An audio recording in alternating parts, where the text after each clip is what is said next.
আজকের রেসিপি মাছের মাথা দিয়ে চাল কুমড়োর ঘন্ট। তার জন্য একটা চাল কুমড়ো নিয়ে নিয়েছি। চাল কুমড়োটা টুকরো টুকরো করে ছোটো ছোটো করে কেটে নিয়েছি আর মাছের মাথা নিয়ে নিয়েছি। এবার চাল কুমড়োটায় 1 চামচ মতো নুন মাখিয়ে 10 মিনিটের জন্য ঢাকা দিয়ে রেখে দিলাম। মাছের মুড়োটা এদিকে ভেজে রেখে দিলাম। ওই তেলেই গোটা জিরে, শুকনো লঙ্কা, তেজপাতা ফোড়ন দিয়ে দিলাম। 1 চামচ জিরে বাটা আর 1 চামচ কাঁচা লঙ্কা বাটা দিয়ে মশলাটা ভালো করে কষিয়ে নিয়ে এবার চাল কুমড়োটা ঢেলে দিলাম। চাল কুমড়োটা ঢেলে দিয়ে ভালো করে মশলাটার সাথে মিশিয়ে 10 মিনিটের জন্য ঢাকা দিয়ে দিলাম।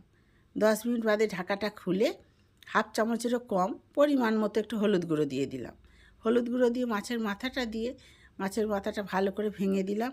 ওর সাথে মিশিয়ে এই দেখুন আমাদের চাল কুমড়ো হয়ে গেছে। এইবার একটু চিনি দিয়ে দিলাম। নামাবার আগে ঠিক চিনিটা দিতে হবে। চিনি দিয়ে নেড়ে চেড়ে নামিয়ে নিলে আমাদের চাল কুমড়ো রেডি।